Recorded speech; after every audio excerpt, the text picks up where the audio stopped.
On the evening of October 18, 2007, 4 young men met at a bridge in Johannesburg and drove off in a VW Polo car. Their objective? To hijack cars that were pulling into driveways. A 5th individual, who happened to be the wife of one of the 4, drove home with a red maroon bakkie.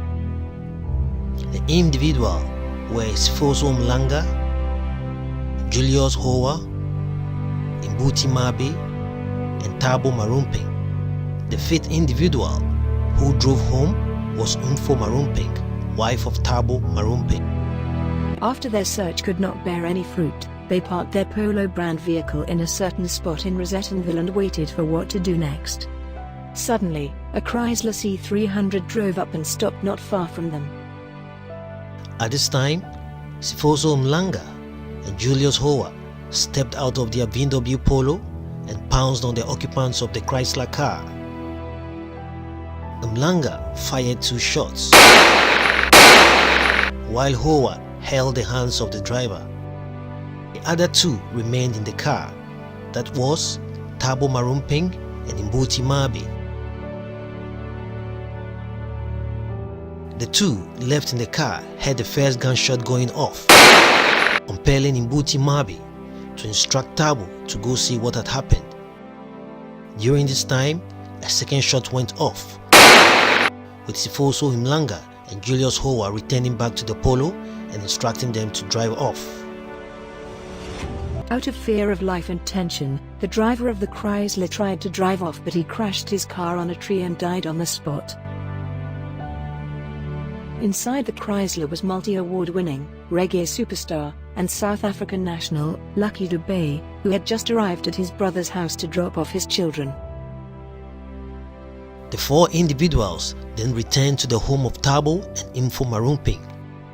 As a result, Thabo took the keys to the maroon bakkie and together with Mlanga, Hoa and Mabe drove off in 2 cars, the couple's bakkie and an unidentified red vehicle, leaving the damaged VW Polo at the couple's parking lot. They returned to the crime scene to determine whether anyone could identify them.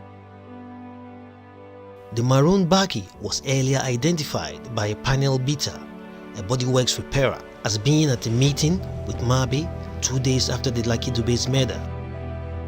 The meeting came after Mabe allegedly called the panel beater, that is the bodyworks repairer, David Molabai, to ask him to fix a green VW Polo which was allegedly hijacked. This was the compelling evidence of a state witness, Mfo Marumping, wife of Thabo Marumping. According to the South African police, the 3 gunmen confessed that they did not realize that it was the reggae singer. They had mistaken him to be a Nigerian, and that was why they shot him to death as they were trying to snatch his car from him. They were also convicted of a carjacking incident that took place 2 days after Dube's murder. After a long investigation, 5 individuals were arrested by the police for their involvement in the crime. However, 2 of the suspected gangs were released, while 3 were found responsible and were convicted on the 31st of March 2009. They were found guilty of murdering Lucky Dube during a botched hijacking in Rosettenville in 2007. Sifiso Mlanga was sentenced to life imprisonment and an additional 40 years. Julio Goa got an additional 35 years. While Mbuti Mabe was handed the toughest sentence of all, life with an additional 51 years. The judge ruled that the trio would not be eligible for parole for the next 25 years.